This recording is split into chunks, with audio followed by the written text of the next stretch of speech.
Hola, ¿qué tal? Muy buenas noches, 8:45, momento de las noticias. Mi nombre es Juan Carlos Sandoval y le presento nuestros titulares.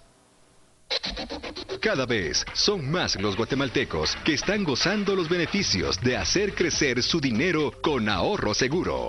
Presenta los titulares.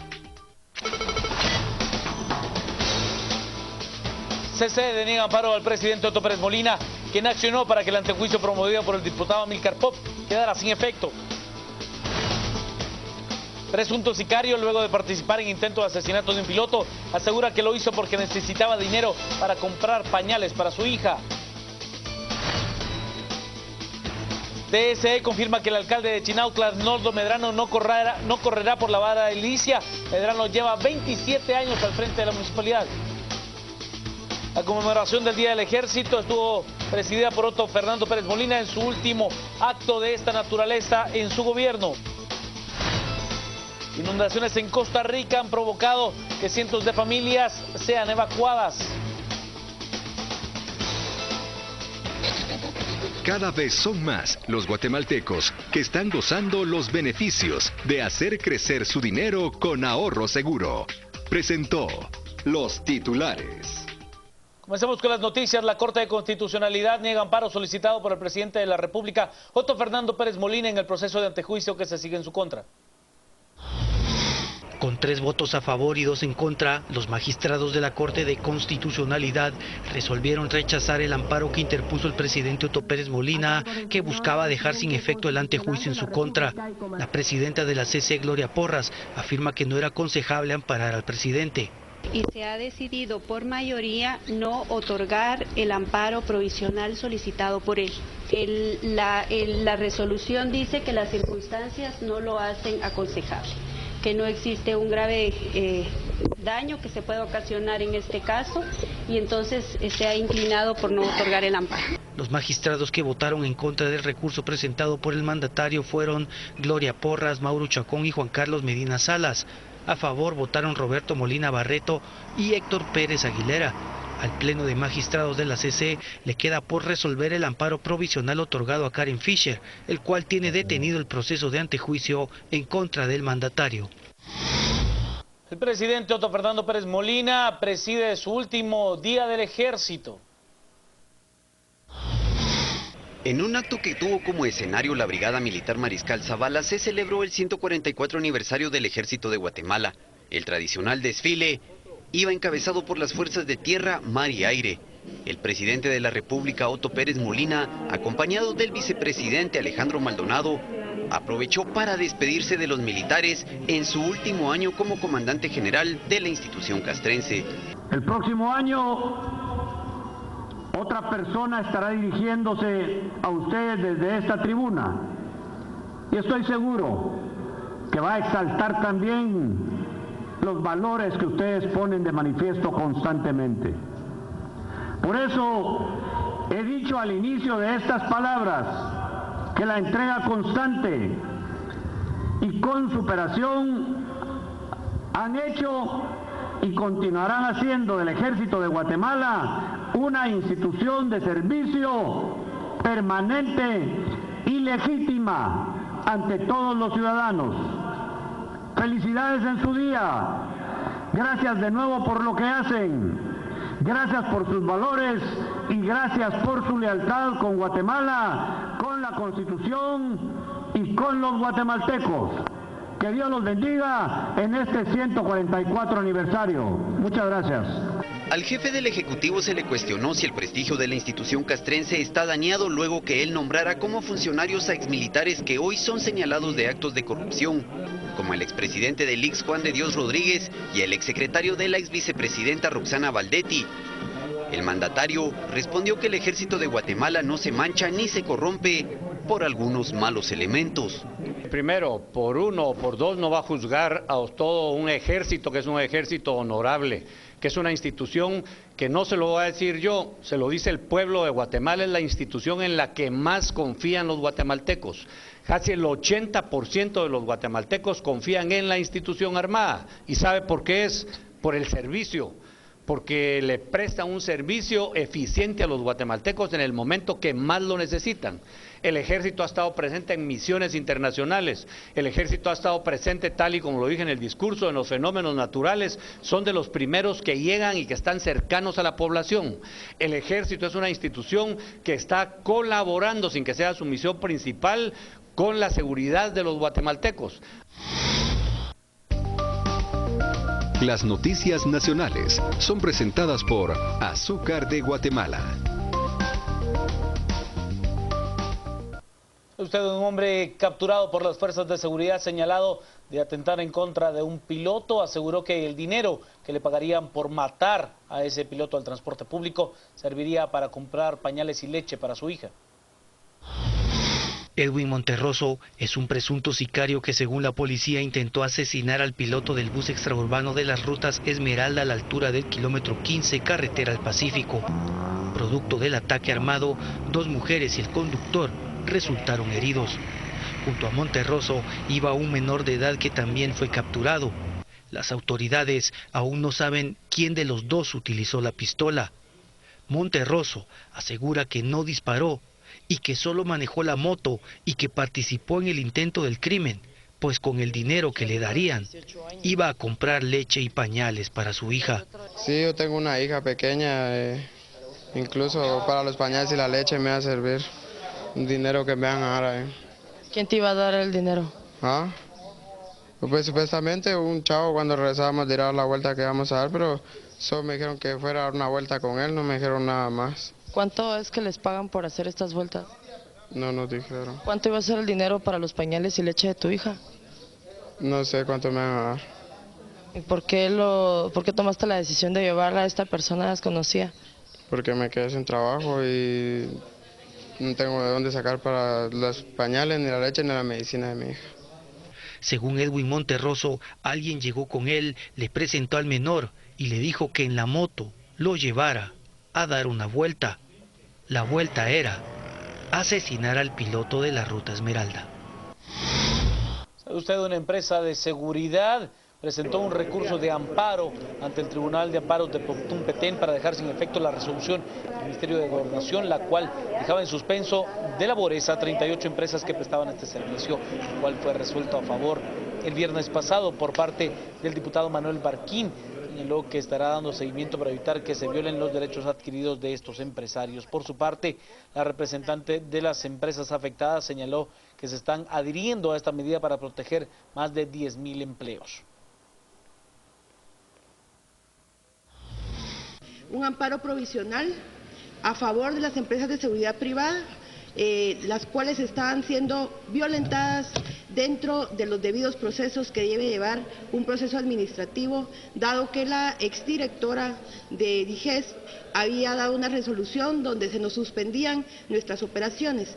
En fin, nos estaba causando daños realmente irreparables, porque esto nos llevaba a la quiebra total, al pago de prestaciones laborales de nuestros trabajadores, sin poder tener ni siquiera el debido proceso y un derecho de defensa al cual todos los guatemaltecos debemos ser sometidos. Lo que quedaría suspendido y está dentro del acuerdo es el procedimiento de adecuación, cómo llevar a cabo, digamos, la capacitación de nuestros guardias, porque le quiero reiterar, nosotros dentro de nuestros acuerdos ministeriales o gubernativos tenemos, digamos, aprobado nuestro centro de capacitación. Lo que nosotros buscamos es un consenso para que el guardia no sea el afectado pagando 360 quetzales de un carnet que establece la nueva ley en el reglamento. Las noticias nacionales fueron presentadas por Azúcar de Guatemala. Pausa, quédese con nosotros, tenemos más noticias al volver a las 8:45. Pastel de banano por tiempo limitado.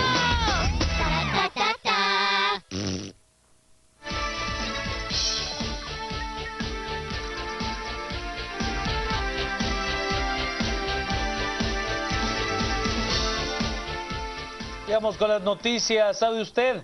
Haroldo Medrano, el polémico alcalde de Chinautla, no buscará la reelección, puso a una sobrina. El delegado departamental del Registro de Ciudadanos del Tribunal Supremo Electoral, José Prado, confirmó que Arnoldo Medrano no competirá como candidato a alcalde de Chinautla. Luego de 27 años como jefe edil, Medrano deja una sucesora, su sobrina. Sí, la señora Brenda Elizabeth del Cid Medrano. Ella es la candidata. Sí, el día de hoy se notificó al partido la inscripción. Debemos de esperar el plazo de los 3 días para que quede firme la resolución. Brenda Elizabeth del Cid Medrano ya está en afiches en toda Chinautla. Su tío ya no aparece. Del Cid Medrano ayudó a la administración de su pariente a entregar los programas sociales. Ahora, con el apellido de su tío, Brenda intentará emular a Arnoldo en perpetuarse en el poder. El que sí correrá por la reelección es el alcalde de Huehuetenango. Esto a pesar de los 3 procesos de antejuicio en su contra. Pese a tener 3 antejuicios y de constantes marchas organizadas por el grupo de Renuncia Ya, el alcalde de Huehuetenango, Augusto Gómez Sosa, demostró estar solvente y es el primero de estar inscrito por el Tribunal Supremo Electoral por el Partido Patriota. No me preocupo yo, ni se preocupa un candidato que ya está sentenciado a 8 años de prisión, que ya por un juzgado de alto impacto que él no está deteniendo solamente un amparo que hay.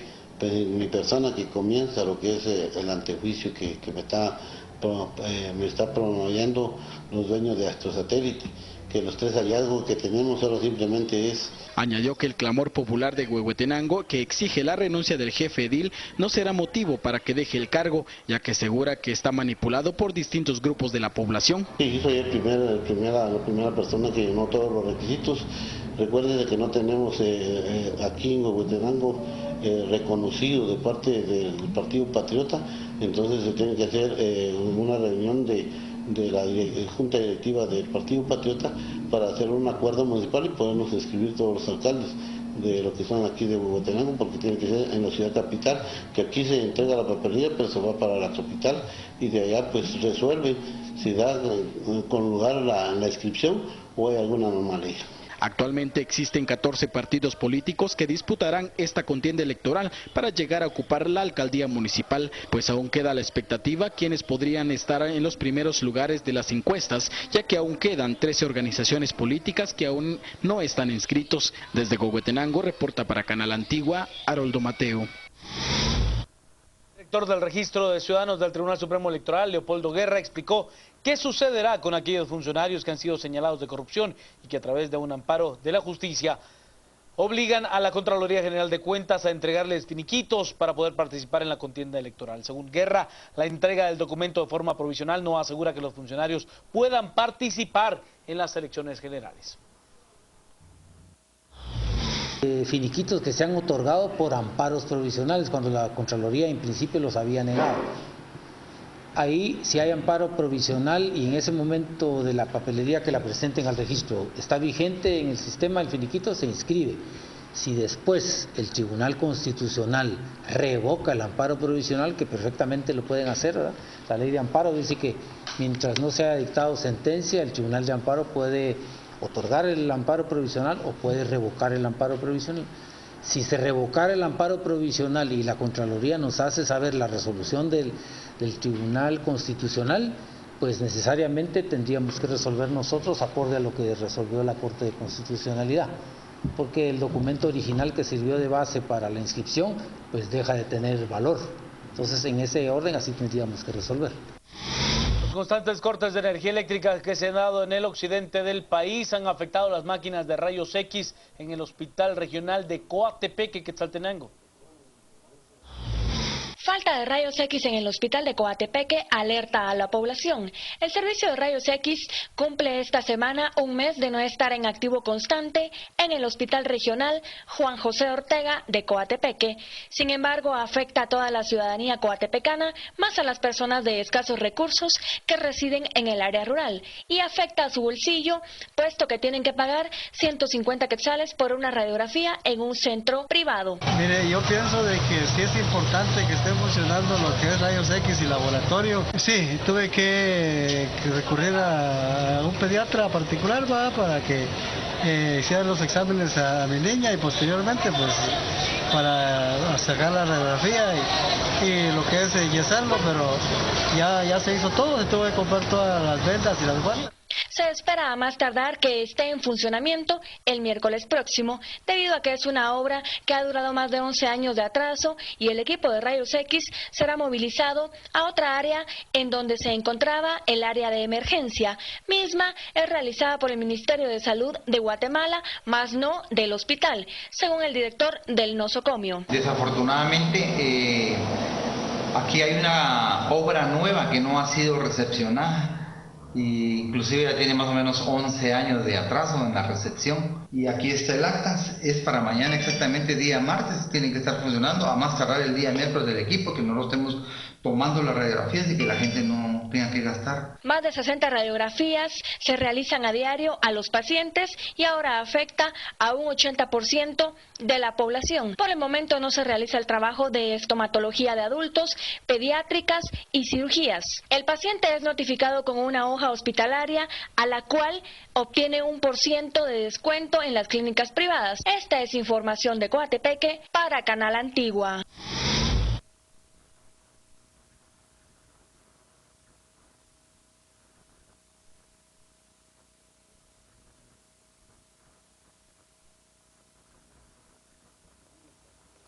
Hasta aquí llegamos con las noticias. Por supuesto, le tenemos el análisis a las 10 p.m. Esta noche Edgar Ortiz y Philip Chicola. Antes las entrevistas con Carmen Ortiz y Philip Chicola. Quédese con nosotros. Estamos en Noticieros de Canal Antigua.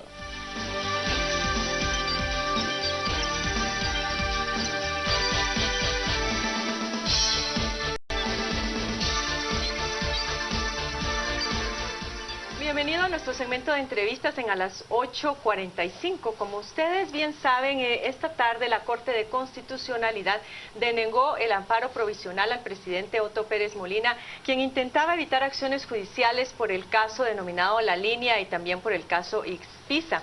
Los magistrados Molina Barreto y Pérez Aguilera razonaron su voto y reafirmaron su argumento en cuanto a que la Corte Suprema de Justicia debió haber fundamentado mucho mejor su decisión.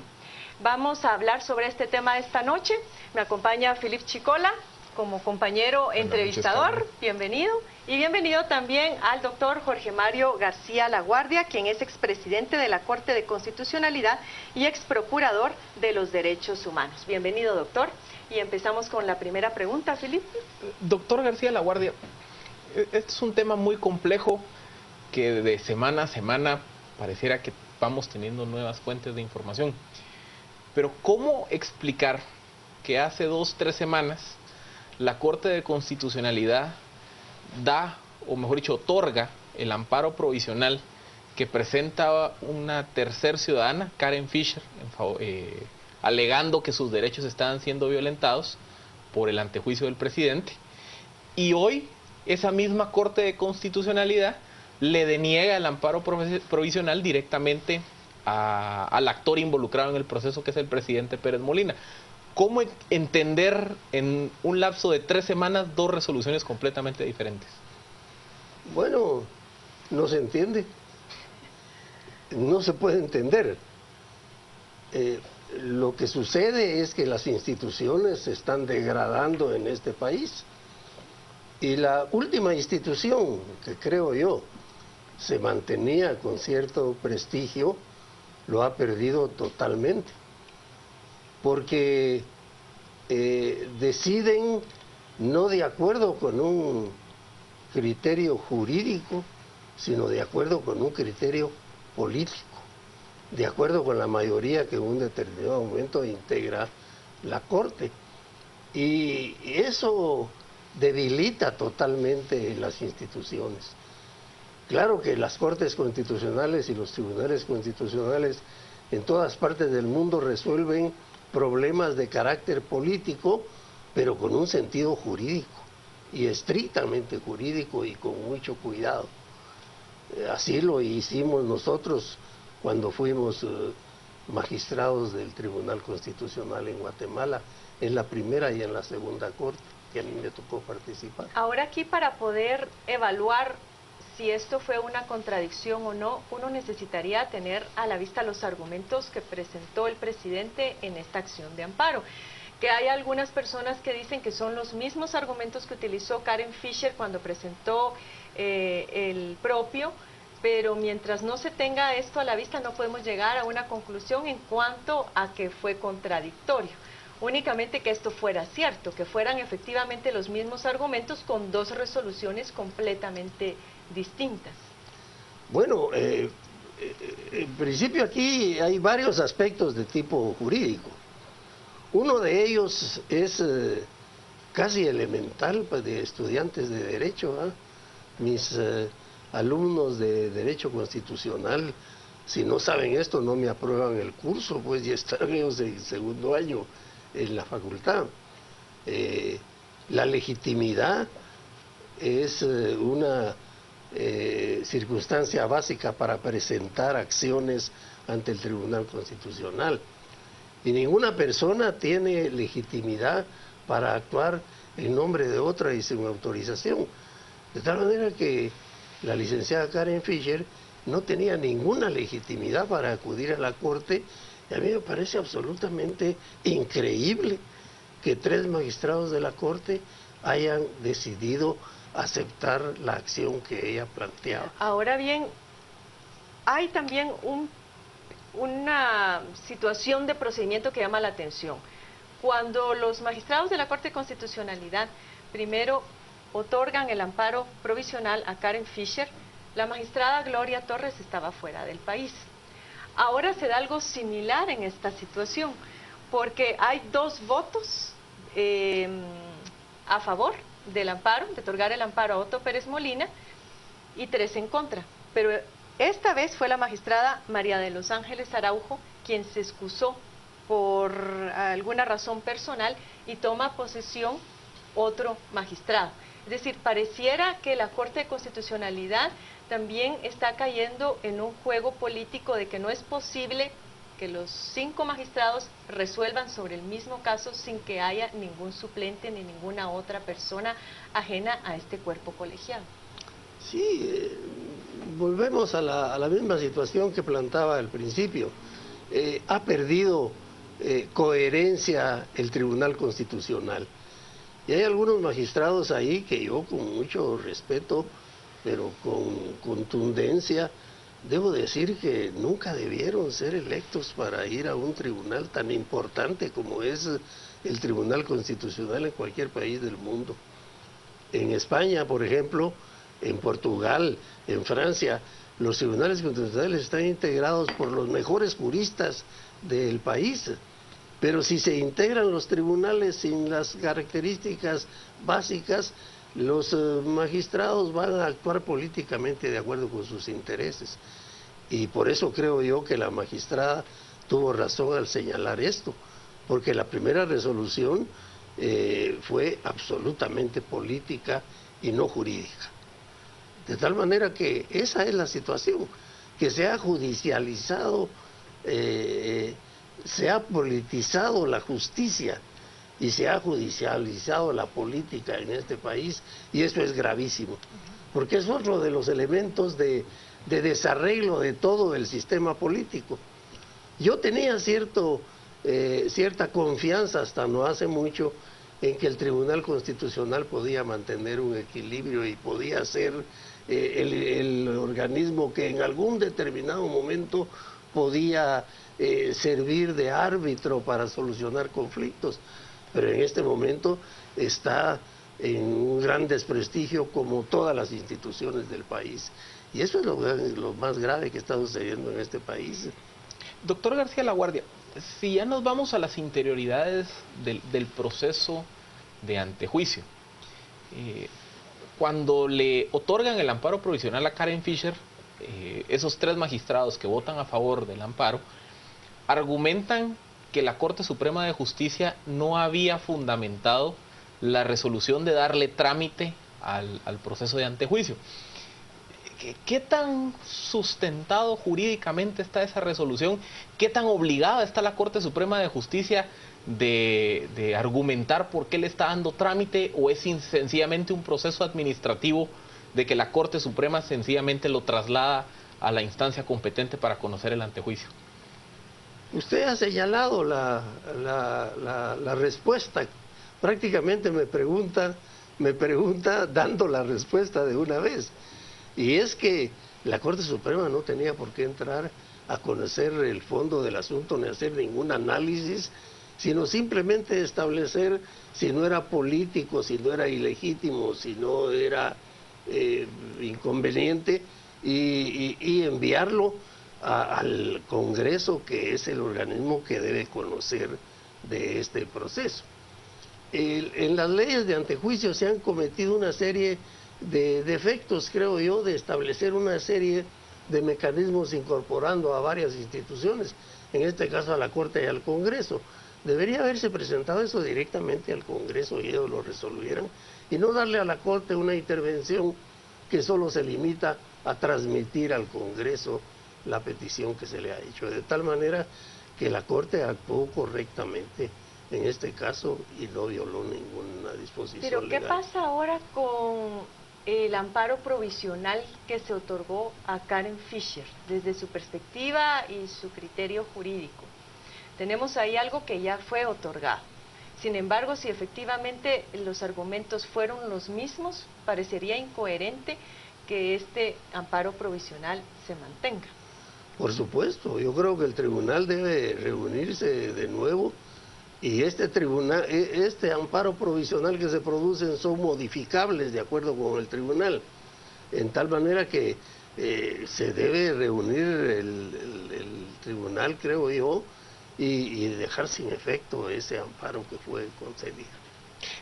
Doctor, justamente el día de hoy también vencía el plazo para que la Corte de Constitucionalidad emitiera una resolución en definitiva sobre si levantar o no o si otorgar el amparo definitivo o no a la licenciada Karen Fisher. El plazo no se cumplió. ¿Qué se puede hacer en ese escenario? Si la Corte sencillamente retrasa o no quiere entrar a conocer ya la sentencia definitiva del proceso de amparo, ¿se está colocando el proceso en la congeladora? ¿Qué alternativas hay?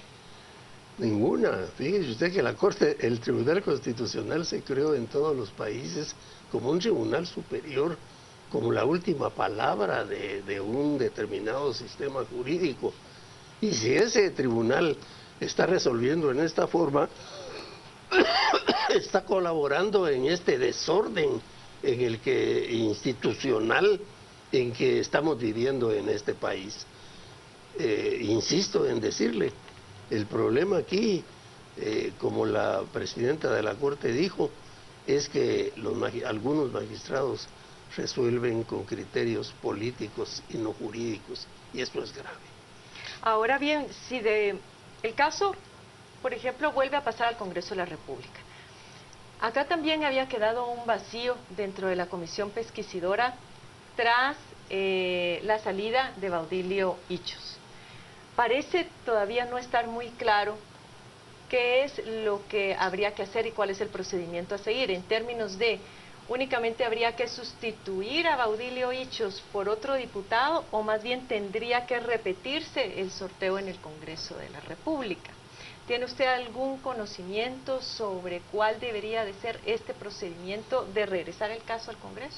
No hay precedentes en ese caso, pero yo creo que lo único que debe hacerse ahí es hacer un sorteo para sustituir al diputado Ichos.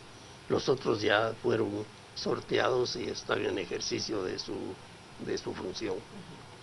Otro tema que también justamente está en discusión y que eventualmente la Corte de Constitucionalidad deberá entrarlo a conocer y que queríamos escuchar su opinión, es la semana pasada el abogado Ricardo Sagastume junto a otros abogados presentaron un recurso de amparo en el cual le solicitan a la Corte de Constitucionalidad que le ordene al Congreso de la República sesionar para conocer los procesos de reformas a las diferentes leyes que se están discutiendo. ¿Cabe o no cabe la posibilidad de solicitarle a la Corte que le ordene al órgano legislativo entrar a conocer esos temas estando en receso? ¿Cómo evaluar un poco ese caso?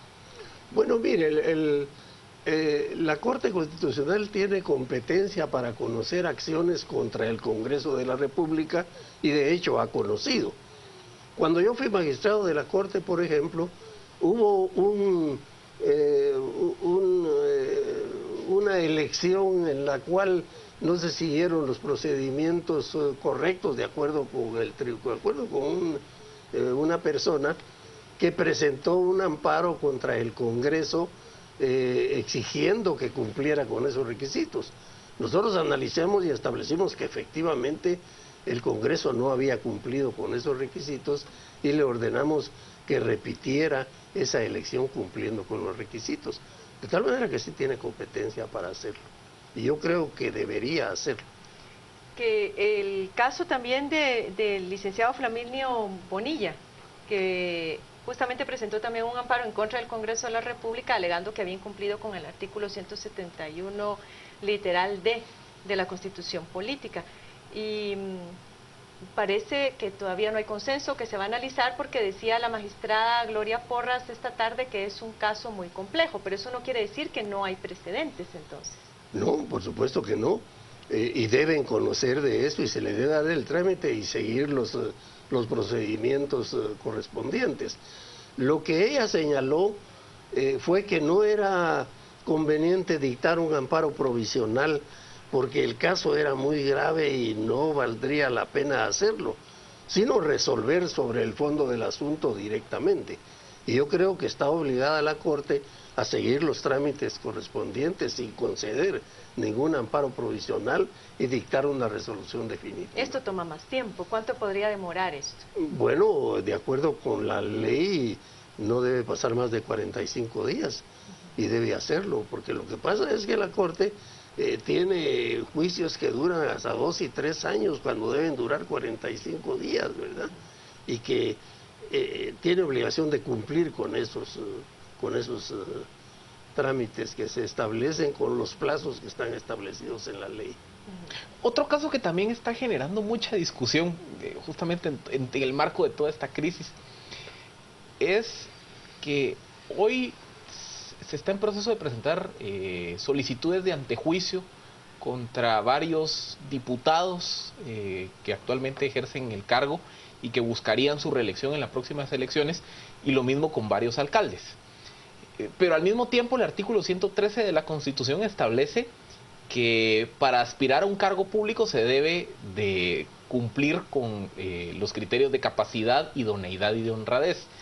Y algunas personas, algunos abogados argumentan que solo por el simple hecho de que ya haya un proceso de antejuicio en contra de un diputado que actualmente ejerce funciones, ya se deja de cumplir el requerimiento por lo menos de idoneidad y de honradez. ¿Comparte usted esa interpretación, ese criterio? No, porque el antejuicio es un procedimiento para establecer la culpabilidad o la inocencia de un funcionario, pero no califica sobre sus méritos personales para ejercer su función. De tal manera que esa es la respuesta que le puedo dar, sí. Haciendo un análisis retrospectivo de su experiencia en varios cargos públicos, tanto como procurador de los derechos humanos como exmagistrado a la Corte de Constitucionalidad, ¿cree usted que hoy por hoy las circunstancias podrían obligarnos a cuestionar el derecho de antejuicio de nuestros funcionarios públicos, o debería de ser algo que deberíamos de mantener? Porque hay algunos clamores porque se retire la inmunidad al Congreso de la República, por ejemplo, a los diputados.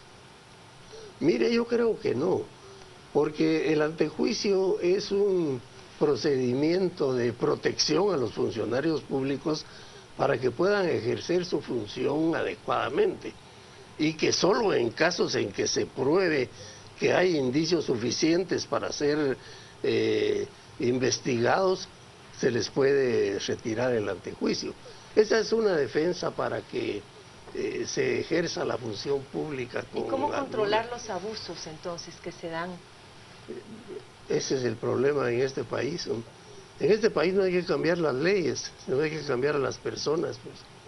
Aquí hemos llegado a una crisis terrible en este país, en el cual, mire usted, aquí los militares se volvieron empresarios, los empresarios se volvieron políticos y los políticos se quedaron sin ocupación.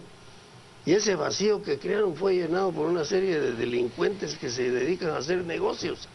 Entonces, un régimen político que está viviendo en este margen es verdaderamente terrible, ¿verdad? Algunos de nosotros ya no tenemos cómo responder a esas preguntas, porque la ley es correcta, pero no se cumple. Y ahora con todas estas peticiones y propuestas que han surgido desde la sociedad organizada para tratar de corregir todos estos problemas, pues ha emergido una serie de modificaciones, de propuestas de modificación a algunas legislaciones. Pero usted, con base en su experiencia y su lectura de los hechos, y como un ex magistrado de conciencia, ¿cuál sería el consejo que daría para poder enfrentar de manera adecuada la situación por la que estamos pasando? Mire, me hace una pregunta usted muy grave, porque le voy a responder una cosa que me preocupa mucho. Pero yo creo que aquí la única forma de solucionar esto es crear un gobierno provisional, que la Constitución misma lo permite, para establecer cambios fundamentales en el país que sean aplicados inmediatamente. Porque establecer en este momento, analizar reformas, por ejemplo, a la ley electoral, para que se van a aplicar dentro de 5 años, eso no tiene ningún sentido. Estamos llegando a un límite, hemos llegado a un límite terrible en que hay que establecer aquí modelos específicos, ¿verdad? Y además, la misma Constitución dice que no pierde su vigencia cuando por cualquier circunstancia ha sido incumplida en un determinado momento. ¿Qué artículo es el que permite la instalación de un gobierno provisional? Ninguno. Los gobiernos provisionales no están establecidos ahí, pero puede ser una decisión política fundamental para solucionar un problema. Y después de que el problema haya sido solucionado, la Constitución sigue en vigencia. Es decir, ahí usted sí cree que debería de haber cierta primacía de lo político sobre el derecho cuando las circunstancias así lo demandan. Por supuesto, cuando el derecho no se cumple. Esta Constitución es muy buena, pero no se ha cumplido. Fíjese usted que la Constitución ordena decenas de leyes que deben dictarse desde cuando se promulgó hace 30 años. Y no se han dictado por ninguno de los congresos que han estado en estos 30 años, ¿verdad? Solo le pongo 2 ejemplos. Fíjese usted que la Constitución establece en cuanto a las comunidades indígenas que se dicte una ley de comunidades indígenas. La ley de aguas también. La ley de aguas. Tiene usted solo 2, refiriéndonos a los problemas fundamentales que se han discutido en los últimos años y meses en el país, y por falta de leyes no se sabe qué hacer, y entonces el Estado está totalmente debilitado y los grupos de poder son los que tienen realmente el poder, ¿verdad?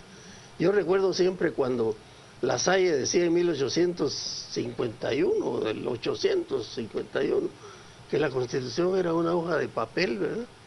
Y que la Constitución real eran los factores reales de poder que resolvían. Eso es lo que está pasando en Guatemala en este momento.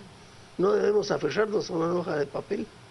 Doctor, otra pregunta, y usted mencionaba cómo la Constitución ha sido estirada. Si vemos lo que establece la Constitución, el derecho de antejuicio aplica presidente, vicepresidente, ministros, secretarios, diputados, gobernadores, alcaldes, el contralor de cuentas, los procuradores, pero en ningún momento habla de los candidatos a cargos de elección popular. ¿Por qué se otorga el derecho de antejuicio a los candidatos y bajo qué criterios, si en la Constitución se establece que el derecho es inherente al cargo y el candidato pues todavía no está ejerciendo ningún cargo? Pues sí, es que el antejuicio es una protección a funcionarios en ejercicio del cargo.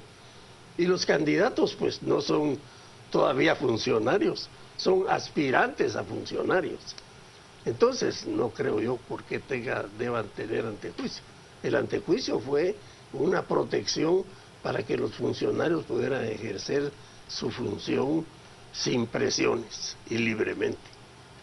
¿Usted cree que entonces nuestra Constitución Política de la República, a la luz de toda la experiencia que hemos tenido durante los últimos meses, podría estar vigente todavía y no someterse a cambios si bien la Constitución de 1985, como usted bien mencionaba, ni siquiera terminó de desarrollarse adecuadamente por este tipo de legislaciones que finalmente no se trabajó en el Congreso de la República? ¿O estaría a favor de modificaciones a la Constitución?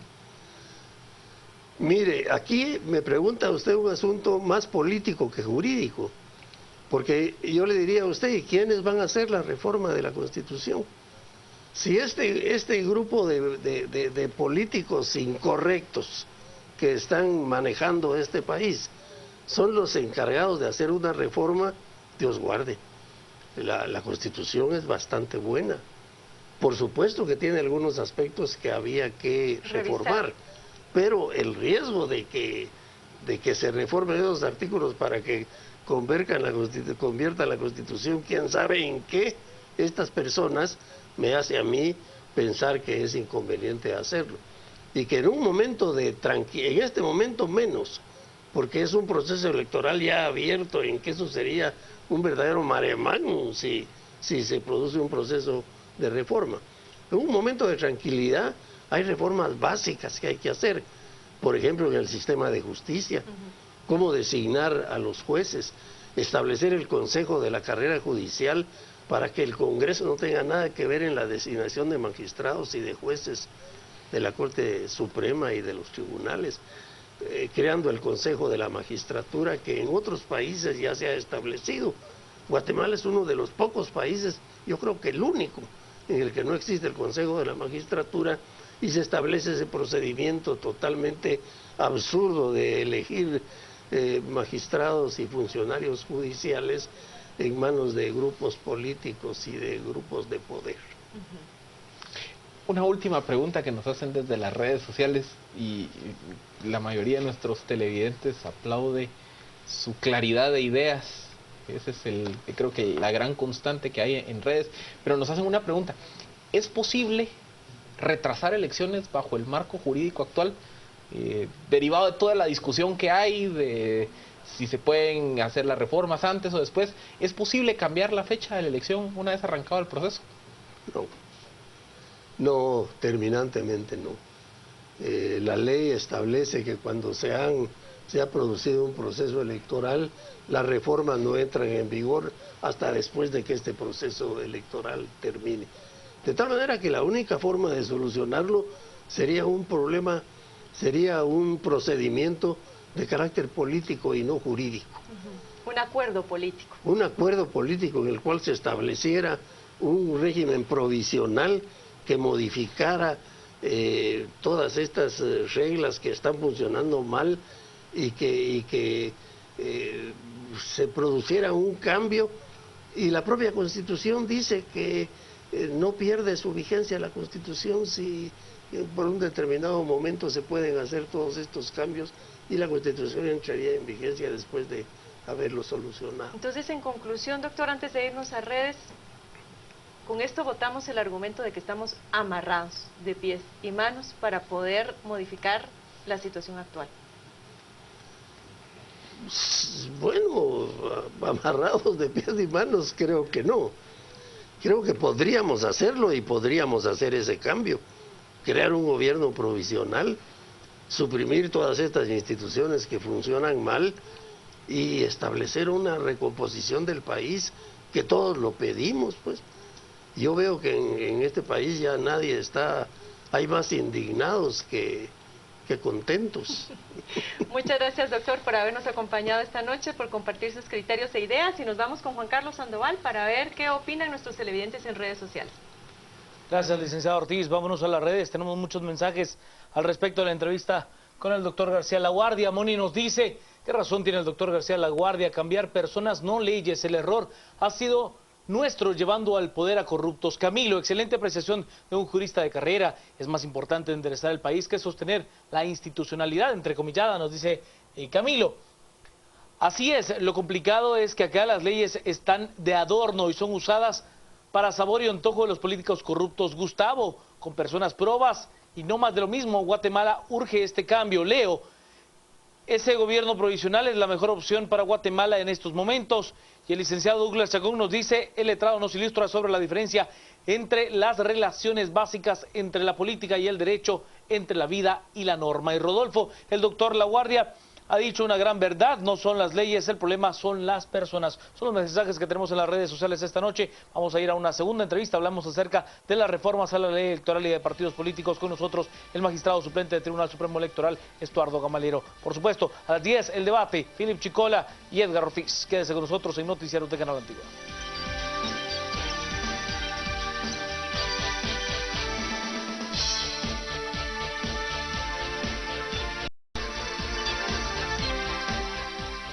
Estamos de vuelta en este segmento de entrevistas de martes a las 8:45 y vamos a hablar de otro tema que también ha estado en el centro de la agenda del debate nacional durante las últimas 2 semanas.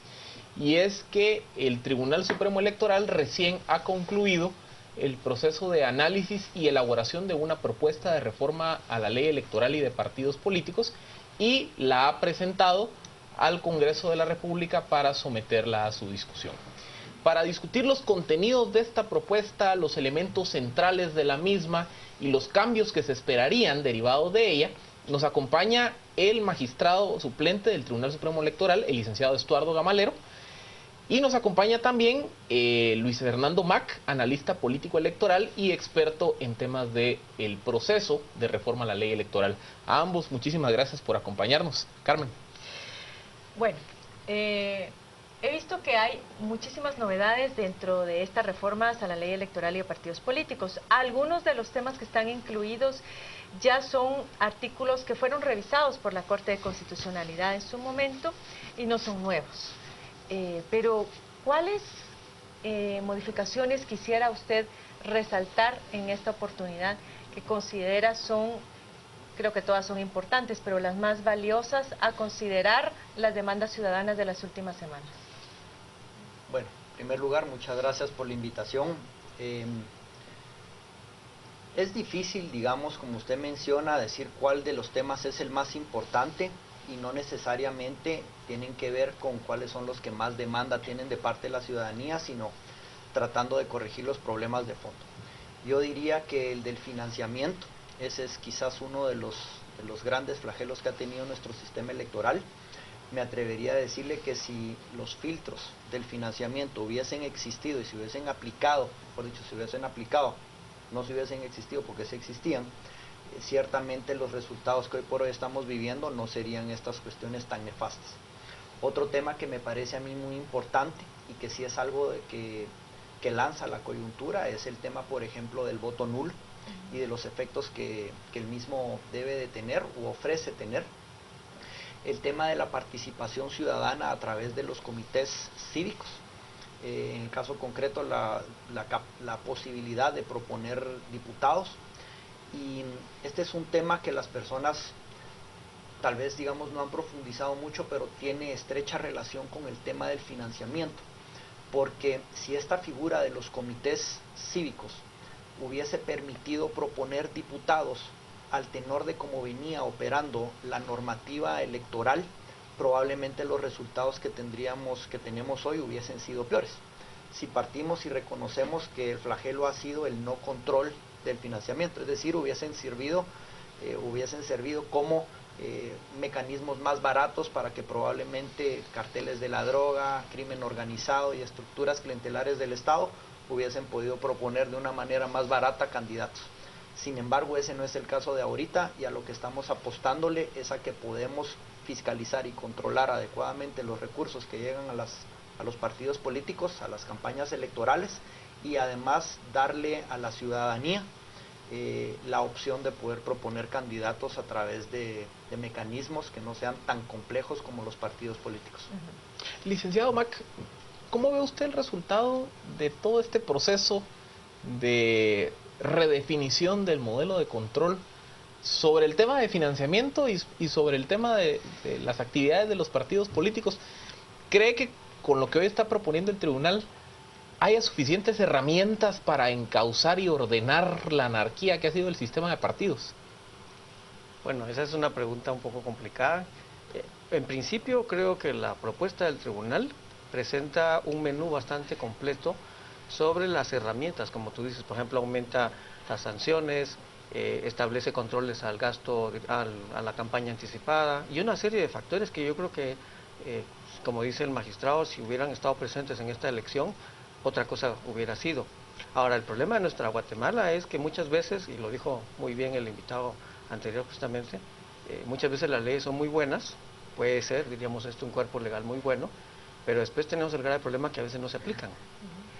Primero, y segundo, en el tema de las reformas electorales siempre los analistas políticos dicen que pueden haber efectos indeseados. Todas las normas, como tú bien dijiste, por ejemplo, pueden tener aspectos positivos, pero en la aplicación pueden haber algunos aspectos indeseables. Entonces, por eso es que, tentativamente hablando, se miran muy buenas. De todas maneras, habría que esperar realmente su aplicación, porque a veces la aplicación de la ley es lo más importante, y obviamente para ver cómo los partidos políticos van a tratar de saltarse esas reglamentaciones. Los partidos siempre van a hacer eso. Entonces, en un principio creo que sí, pero puede ser realmente que necesitemos hacer ajustes posteriormente. En el tema del financiamiento, veo que uno de los aspectos ahora es que también se establecen sanciones para aquellos financistas que transgredan la ley. Anteriormente solamente era el partido político. En términos de multas, de sanciones, ¿qué tan duras son dentro de esta propuesta de ley? Bueno, en primer lugar, se buscó porque la multa fuera eminentemente disuasiva, es decir, que la persona no tuviera el fin perverso de querer incurrir en muchas multas porque al final del día no sucedía nada. Así que, por ejemplo, el máximo permitido ahora son $250,000 versus que antes eran $125. Sin embargo, cuando el problema lo queremos enfocar desde el punto de vista monetario, tampoco resuelve el problema de decir son $250,000, cuando muy probablemente hayan partidos políticos que tengan el dinero para poderlo pagar. Creo que la gran diferencia no solo está en el monto de las multas, sino en la capacidad que tiene el Tribunal Supremo Electoral de, si una organización política, por ejemplo, incurre en alguna falta electoral y se hace acreedora de estas sanciones, pues no solo se le pueda suspender y cancelar incluso en proceso electoral, sino que además también estamos velando porque esas sanciones puedan llegar de una o de otra manera al financista y a terceras personas que se han dedicado a tergiversar el fin electoral a través de, por ejemplo, las famosas fundaciones que vimos ahorita en un reciente proceso, articulando en nombre de algún partido político o en nombre de algún candidato. Ese es fundamentalmente el tema. Pero hay otro tema ahí que dificulta a veces al Tribunal Supremo Electoral también hacer valer sus decisiones y tiene que ver con otras de las modificaciones que ustedes plantean acá, que es la imposibilidad de los partidos de apelar las resoluciones del tribunal en la Corte Suprema de Justicia, sino que el único órgano ante una resolución definitiva del Tribunal Supremo Electoral sería la Corte de Constitucionalidad. Esto no requería una modificación a la Constitución como algunas personas pensaban. Sí. Bueno, tal vez lo que sucede es que hay una disposición que sí tiene un fundamento constitucional, incluso existe la ley constitucional de la materia, que es la ley de amparo. Y entonces, al tenor de todo este andamiaje jurídico, las resoluciones del Tribunal Supremo Electoral pueden ser susceptibles de amparo y también de los otros mecanismos de impugnación. Hoy por hoy, el problema que veníamos teniendo en Guatemala es que la justicia eminentemente electoral se terminaba judicializando en exceso y era conocida no solo por la Corte Suprema de Justicia, sino que además con la opción de que terminara en última instancia o en última revisión a nivel de la Corte de Constitucionalidad. Con miras a modificar eso y de que no vuelvan a ocurrir problemas como los del proceso electoral del 2011, en donde hubo casos que se tardaron más de 2 años en ser resueltos por las Cortes y que se perjudicaron muchos derechos, se están proponiendo enmiendas a esta ley de amparo estrictamente en materia electoral, es decir, cuando sean cuestiones que haya conocido y resuelto el Tribunal Supremo Electoral, de tal manera que quien resuelva y conozca en única instancia sea la Corte de Constitucionalidad. 2 preguntas que nos hacen desde redes sociales. ¿Cómo queda el tema de las reelecciones? ¿Se limita, se prohíbe? Y segundo, si se establece algún tipo de nuevo mecanismo de elección de diputados, algún techo fijo, si hay algún cambio en el modelo, si hay regulación al transfugismo. Por ejemplo. Bueno, son varias cuestiones. En primer lugar, lo de el tipo o el modelo de elección para diputados, eso está consagrado en la Constitución. Yo también comparto la opinión que nuestra Constitución política es una excelente Constitución. Si la misma, puedo reparafrasear esto, la Constitución no ha fracasado. Los que hemos fracasado hemos sido los guatemaltecos y el sistema al implementar nuestra Constitución. Por supuesto se puede mejorar, pero eso, digamos, ahorita no debería ser ni siquiera objeto de discusión. Lo menciono porque es a nivel de la Constitución en donde se reconoce que los diputados del Congreso pueden ser electos en forma distrital o por listado nacional. Hay personas que advierten y reclaman que la elección de los diputados a través del sistema de lista nacional no obedece a una representatividad real. Puede ser que tengan razón, pero nosotros consideramos que es mejor no entrarle al tema de modificar la Constitución, sobre todo por el tipo de actores. Ni siquiera fijando un número de diputados al Congreso. ¿Qué? Sí, entonces lo primero era el tipo de elecciones de diputados para optar a sus diputaciones dentro del Congreso. Ahora, el número máximo o el número de diputados que se está proponiendo es un tema que ya estaba considerado en la iniciativa 4783, que ya tiene el visto bueno de la Corte de Constitucionalidad. Esa es una iniciativa que en realidad tal vez no satisface adecuadamente no solo los problemas históricos reales del sistema político electoral, sino que está muy lejos de poder solucionar problemas que se dieron en esta coyuntura y que se hicieron manifiestamente grandes ahorita y que son reales. En esa iniciativa ya se consideraba el número máximo de diputados y nosotros creemos que ese número es el adecuado. Sí, sobre el transfugismo, doctor Mac, ¿cómo ve usted esta propuesta que ha hecho el Tribunal Supremo Electoral en cuanto a que a una persona que ha sido electa por un partido político y renuncia a esa candidatura o a esa posición o a ese partido político, tiene que salir del Congreso y quien asumiría sería el segundo en el listado? ¿Corregimos realmente de esta forma el problema? ¿Cómo lo ve usted? Bueno, yo sí, aunque sea que no soy abogado, yo había oído realmente que eso no era una materia de la ley electoral, sino más bien de otros cuerpos legales, especialmente, por ejemplo, la ley de régimen del interior. Yo tengo la duda si eso realmente es viable hacerlo desde la ley electoral, pero bueno, más allá de eso, me parece que el tema, diríamos, del transfugismo debería que verse en el tema del fortalecimiento de los partidos políticos, porque algunos argumentan que realmente el tema del transfugismo es una forma, diríamos, de oxigenar estos partidos políticos que están dirigidos por caudillos, a pesar de que en la práctica, diríamos, algunos de estos se reacomodan de manera, diríamos, ilegítima o antiética. Algunos lo han hecho, diríamos, de una forma que también podrían, diríamos, permitir ese dominio o eliminar ese dominio caudillista de los partidos. Así que, como en todo, realmente hay que ver la ley integralmente y ver después cuáles son los desafíos que tiene la aplicación. Pregunta del millón, licenciado Gamalero. ¿Entran o pueden entrar en vigencia las reformas para este proceso electoral? ¿Del millón de qué? Del millón de seguidores, que esa es la pregunta que más nos hacen en redes sociales. Es un año el que ustedes establecen, ¿verdad? Miren, es una pregunta que hay una forma, hay varias formas de responderla, pero yo me tengo que circunscribir a lo que yo juré. Yo juré defender la Constitución y todos los magistrados juramos defender la Constitución. No juramos defender la Constitución cuando nos conviniera o cuando políticamente no fuera viable hacerlo. Al tenor de lo que dispone la Constitución y lo que dice la ley electoral y de partidos políticos, una vez convocado el proceso electoral, no se pueden hacer cambios que afecten a ese proceso. ¿Ya? Sin embargo, hay circunstancias que el mismo derecho no puede prevenir o anticipar, como son los eventos de fuerza mayor. Si el caso llega a tal drasticidad en donde hay un evento de fuerza mayor, que eso no lo conozco yo, las elecciones no se pueden o no se deben de realizar por eventos de fuerza mayor, entonces Definir esos tema. criterios va a ser un reto, entonces. Pues esos son los eventos, ¿verdad?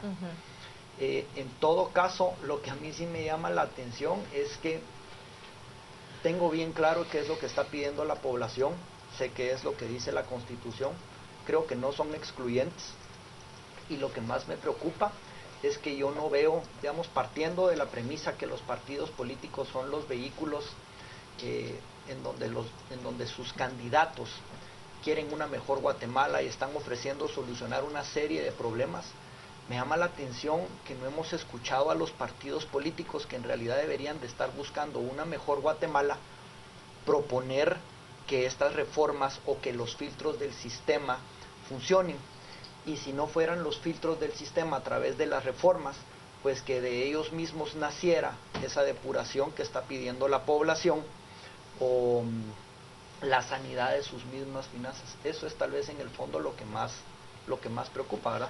Yo quisiera una pregunta para cerrar con el doctor Mac, y es, dos procesos se llevaban a cabo, además de estas propuestas de reforma del Tribunal Supremo Electoral, que entiendo que también se abrieron a consulta y recibieron ustedes también propuestas desde la sociedad organizada, pero está también las mesas que se están trabajando en el Congreso de la República y las que están trabajándose en la Universidad de San Carlos. ¿Da tiempo todavía de sumar estos esfuerzos a esta propuesta del Tribunal Supremo Electoral, a decir por las presiones que hay de que estas reformas puedan ser aprobadas lo más pronto posible? ¿O no sería el mejor escenario confiar y apoyar a las reformas del máximo órgano en materia electoral? Bueno, yo creo que obviamente el tema de las propuestas, hay muchas propuestas, no solo estas, pero las que están, diríamos, como más cercanas y las que obviamente han tenido más relevancia son estas tres que tú mencionaste. Yo creo que políticamente hablando, por el tema de viabilidad, yo creo que habría que apostar por las reformas del Tribunal Supremo Electoral, porque a pesar de que uno podría criticar y decir algunas correcciones o agregar algunas cosas, es una de las más completas realmente, que recoge muchas de las demandas ciudadanas. Y además creo que ha tenido, diríamos, el consenso de muchos de los que hemos estado atrás, diríamos, de estas reformas durante muchos años. Con la idea, obviamente, de que hay cosas que hay que analizar y desarrollar después, diríamos, de las reformas, para ver cómo se aplican y para ver cuáles son las consecuencias, como he dicho. Pero en este momento yo creo que dividirnos en otras opciones me parece desacertado políticamente hablando. Muy bien, muchas gracias. Pues ya lo ven ustedes, ya hay un texto de una propuesta de reforma a la ley electoral que ya ha sido trabajado por los magistrados actuales del órgano electoral, consensuado con diferentes actores. Ahora la responsabilidad pasa al Congreso de la República de operar y de aprobar con la mayor celeridad posible las reformas. Magistrado Gamalero, doctor Mac, muchísimas gracias por habernos acompañado. Carmen, a ti también. Le cedo la palabra a nuestro compañero Juan Carlos Sandoval, quien tiene algunos comentarios en redes sociales. Gracias, Philip. Vámonos a las redes. Tenemos mensajes con el tema actual. ¿Cómo prohibir volver a ser candidato y electo si gana el voto nulo? Solo cambiando la Constitución. En la pregunta, Mario, necesitamos reformas que no defiendan tanto a los políticos. Ellos se escudan allí. Alessandro, por mucha regulación, si no se postulan las buenas personas, estamos fritos. Edgar, es imperativo que renuncie Otto Pérez Molina para retrasar las elecciones y allanar la vía política y legal a cambios a la ley electoral y de partidos políticos a través de un gobierno provisional. Yo votaría porque no haya elecciones, como sugirió el magistrado, para limpiar primero y sacar toda esa lacra. ¿Y de qué sirven las multas a partidos políticos? Ya que sus financistas tienen mucho dinero, lo mejor es cancelarlos. Son los mensajes, vamos a ir a la pausa. Al regresar entramos en el debate esta noche. Philip Chicola y Edgar Ortiz en el análisis. Quédese con nosotros en Noticieros de Canal Antigua.